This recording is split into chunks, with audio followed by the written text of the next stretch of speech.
Assalamualaikum, my name is Amash Masyas. You are watching my YouTube channel. Today, we are going to start a new series of videos in which we will see that how we can simulate the natural gas liquefaction in Aspen HYSYS.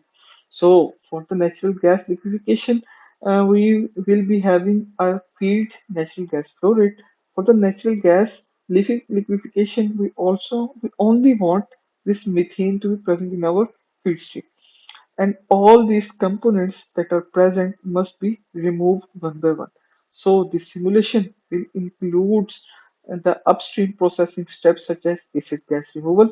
So for in the acid gas removal, we will be removing this H2S and the CO2 that is present in our feed stream with MDEA. So we will be using a contact tower, and after the absorption of these H2S and CO2 by MDA, we will again regenerate this MDA and recycle back to our contact tower. So after this removal, we will in the second step we will be dehydration will be performed, or you can say this water removal from this feed stream will be performed. After that, the third step will be the heavy hydrocarbon removal.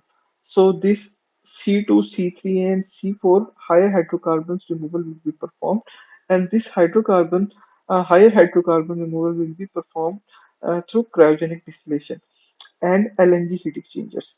After this, the next step will be the methane liquefaction, and in the last, we will be performing the nitrogen rejection.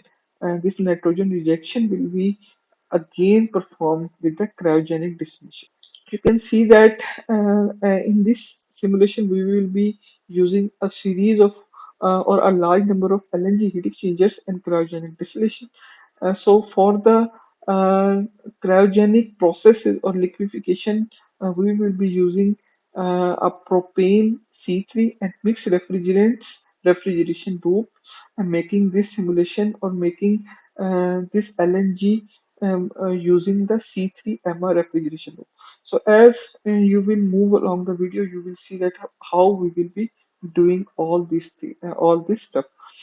So this was the introduction video, and in the next video, in which we will be simulating the acid gas removal and subsequent all these processes one by one in the all the videos using Aspen. So there will be approximately 3 to 4 videos in which we will be covering the complete process of LNG production in Aspen.